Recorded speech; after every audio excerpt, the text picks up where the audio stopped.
নমস্কার বন্ধুরা, আজকে বানাবো বাটা মাছের রেসিপি সর্ষে পোস্ত দিয়ে।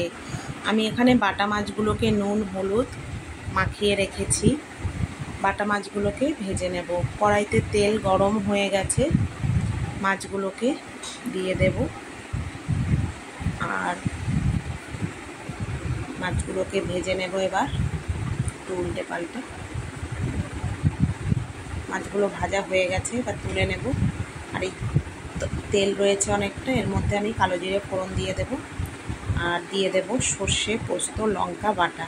আর এখানে 3-4টে লঙ্কা দিয়েছি গোটা, পোস্ত অল্প দিয়েছি, আর সর্ষেটা দিয়েছি, কালো সর্ষে সাদা সর্ষে মিশিয়েই দিয়েছি আমি। তো সর্ষেটা দিয়ে দিলাম, সর্ষে বাটাটা দিয়ে দিলাম। এবার এর মধ্যে অল্প একটু জল দিয়ে দেব। তারপর ঝোলটা ফুটে গেলে মাছগুলোকে দিয়ে দেব। ঝোলটা ফুটে গেছে, এবার মাছগুলোকে দিয়ে দিচ্ছি। ধনেপাতা আমার কাছে ছিল না, তাই দিতে পারিনি। ধনেপাতা দিলে আরও বেশি ভালো লাগতো। আর রেডি হয়ে গেছে, আমি নামিয়ে নিয়েছি সর্ষে পোস্ত দিয়ে বাটা মাছের ঝাল। বন্ধুরা, তোমাদের কেমন লাগলো জানিও। ভালো লাগলে আমার চ্যানেলটা সাবস্ক্রাইব করে দিও।